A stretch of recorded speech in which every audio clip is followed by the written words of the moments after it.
Nobody does it like the pros, but that's not always the case in boating, because I'll tell you what, somehow, even the Googans find their way behind the helm of the big boy boats from time to time. Welcome back, crew, to this episode of Googans of the Week.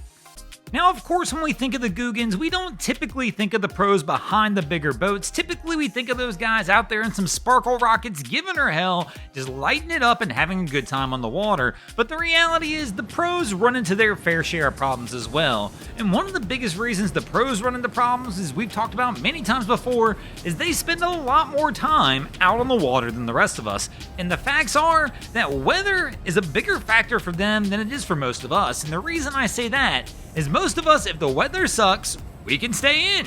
We don't gotta take the boat out on that specific day. For the pros, the guys who are out there every single day working and hustling, if the weather stinks, this is them. They're out there having to battle it anyway. In fact, many times when weather's really poor, they actually get sent out into it. That's right, many boats, when a hurricane or something's coming, prefer to be out in the ocean versus being at port because they consider it to be less chance of damage happening while they're out there on the water. Now, that's not always the case though. Obviously, you're a cargo ship carrying cargo on top of it like this. In rough conditions, your chances are elevated of things going wrong while you're out there. But again, most of the time, these crews just don't have a choice. They're on a schedule.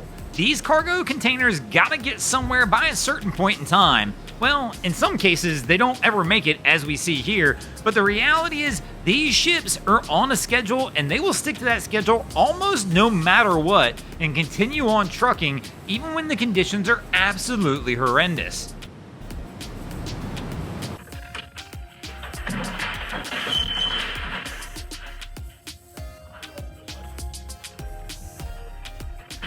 Now, I'm not gonna lie though, if I was one of these guys being forced to be out there in bad conditions, being on a ship in conditions like this and listening to alarms go off and hearing things break would probably put me on edge.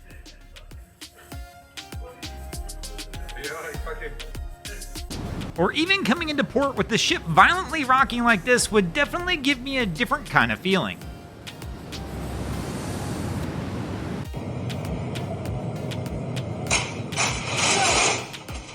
Now, I guess I would prefer the rocking of the ship to the feeling of that, but it's not just the pros from time to time. Again, if you decide to stay in port when the weather's bad, you better make sure your boat is anchored up correctly or you may find yourself hard on the rocks. Thanks for watching, crew. Hope you enjoyed this episode of Googans of the Week. If you ever see anything crazy happening out in your waterways, be sure to hit us up on Facebook or Instagram and let us know, and you might see your stories over here. Just like Diana Lindquist, Ed Covert, Nick Newton, Claire, and Adam Coolidge did this week. And if you guys haven't already, go ahead and drop an anchor on the subscribe button here.